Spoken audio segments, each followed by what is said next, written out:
Charles III prévoit une visite en France du 26 au 29 mars.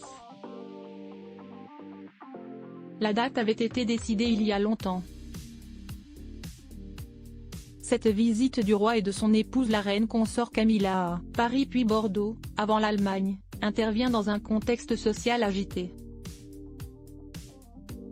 Le monarque risque d'être témoin de quelques tensions et mobilisations. L'activation de l'article 49.3 de la Constitution par le gouvernement, le jeudi 16 mars dernier, pour faire passer la réforme des retraites, attise la contestation. Depuis la prise de parole d'Elisabeth Borne dans l'hémicycle, de nombreuses manifestations spontanées se forment dans plusieurs villes de France.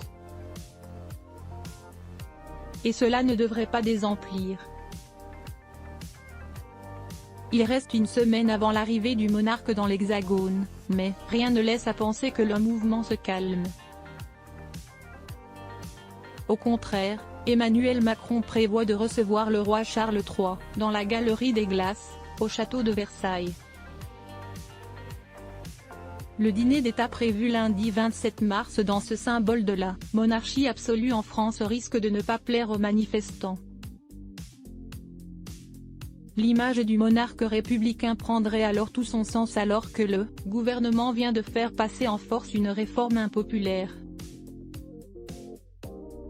Je vais dans la rue, pour l'instant je vois un rejet du discours, du récit économique, analyse Anne-Laure Delatte, économiste et chercheuse au CNRS au micro de France Inter ce mardi 21 mars.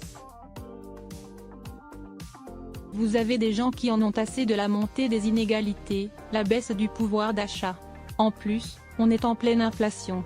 L'accueil que prévoit Emmanuel Macron au monarque britannique risque de renforcer l'image clivante que le chef de l'État véhicule depuis son élection à la présidence de la République.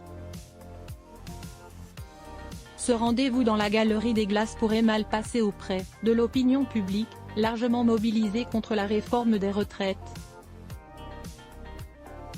Article écrit en collaboration avec 6 médias Crédit Photo, Vogler Yann Pas Photo Abacapresse.com.